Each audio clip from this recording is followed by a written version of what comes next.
اپنے بیچ میں ہی لوگ کہنے لگتے کہ ایسا بھی کبھی ہو سکتا ہے۔ اس چیز کی میں حدیث سے وضاحت کرتا ہوں اگر آپ کے ذہن میں یہ بات ہو۔ غوث اعظم کے وہ گائے والے واقعہ، کبھی کبھی لوگ اپنے لوگ ہی انگلی اٹھانے لگتے ہیں کہ گائے بھی کبھی بول سکتی ہے،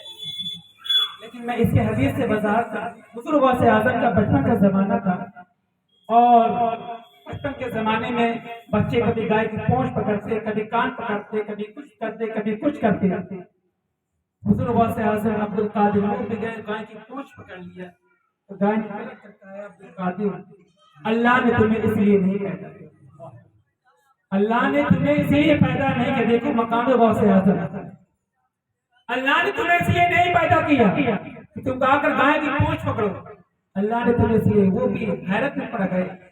کہ گائے مجھ سے مخاطب ہو کر کہہ رہی ہے عبد القادر اللہ نے تمہیں اس لیے پیدا نہیں کیا ہے۔ جب ایسی بات کی جاتی ہے نا تو لوگوں کو کچھ شک ہو جاتا ہے، شبہ ہو جاتا ہے کہ یہ بات کہاں سے اور کیسے کی جا رہی ہے۔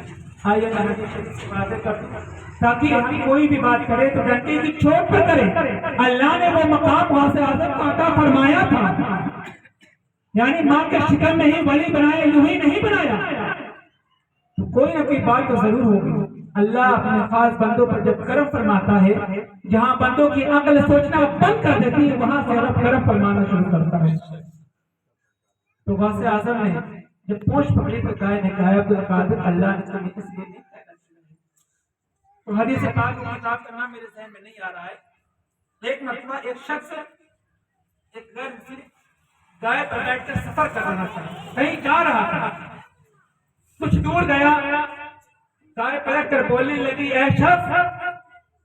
اللہ نے مجھے سواری کے لیے نہیں پیدا کیا کہ مجھ پر بیٹھ کر سواری کرے۔ اللہ نے یہ حدیث پاک ہے کہ اللہ نے مجھے سواری کے لیے نہیں پیدا کیا ہے، تو مجھ پر بیٹھ کر چل رہا ہے۔ سواری کے لیے تو اللہ نے اونٹ پیدا کیے، گھوڑے پیدا کیے، تجھے سفر کرنا ہے تو اونٹ پر جا، گھوڑے پر جا، مجھ پر کیوں سواری کرتا ہے؟ اللہ نے تو مجھے کھیت جوتے کے لیے ہر جگہ مجھ پر بیٹھ کر سواری نہ کر۔ وہ شخص بڑا حیرت میں پڑ گیا، یہ گائے بول رہی، بے زبان جانور بولنے لگا۔ ظاہر سی بات ہے ہمارے سامنے ہمارے گھر کی بکری بولنے لگے تو ہم حیرت میں پڑ جاتے ہیں کہ ارے بکری بولنے لگی ہمارے سامنے، وہ ہمیں حیرت کی بات ہوتی ہے۔ وہ شخص حیرت میں پڑ گیا، سوچ میں پڑ گیا، جانور سے اتر کر دور جا کر کھڑا ہو کر اسے نہارنے لگا، دیکھنے لگا کہ ارے یہ جانور کیسے بولنے لگا، یہ گائے کیسے بولنے لگی۔ وہ شخص بڑا کنفیوز ہوا، وہ کہتا ہے گائے کہتی ہے شخص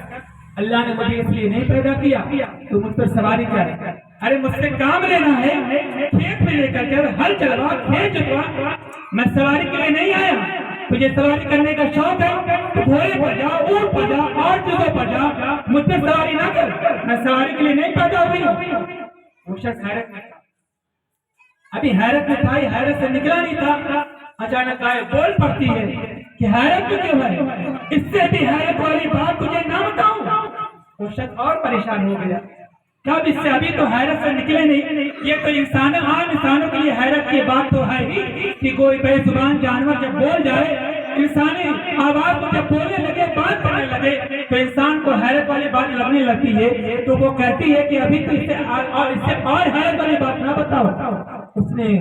اپنے آپ کو سنبھالا، پوچھا بتاؤ تو صحیح وہ کون سی حیرت والی بات ہے، کون سی حیرت والی بات ہے؟ تو اس نے کہا ارے تجھے معلوم نہیں، تجھے معلوم نہیں مکے میں نبی پیدا ہو چکے ہیں، تو یہاں کھڑا ہے جا مکے میں اور نبی کے ہاتھ پر اسلام قبول کر۔ وہ بڑا پریشان ہوا، فوراً حضور کی بارگاہ میں سفر کیا، حضور کی بارگاہ میں پہنچا، اور پہنچنے کے بعد جیسے ہی حضور کی بارگاہ میں پہنچا اور پہنچنے کے بعد حضور پر اس کی نظر پڑی اور حضور کی نظر اس پر پڑی، میرے حضور نے مسکرا کر کہا اے شخص وہاں کیوں کھڑا ہے، وہاں کھڑے ہو کے حیرت میں مجھے کیوں دیکھ رہا ہے، مجھے معلوم ہے کہ تجھے بھیجنے والا کون ہے، کوئی انسان نہیں بلکہ ایک جانور جسے دنیا گائے کے نام سے جانتی ہے، وہ جانور نے تجھے، چلا میرے قریب آ جا۔ حضور نے اسے بلایا اور کلمہ پڑھا،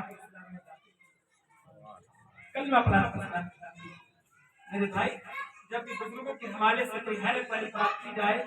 اسے قبول کریں، اس پر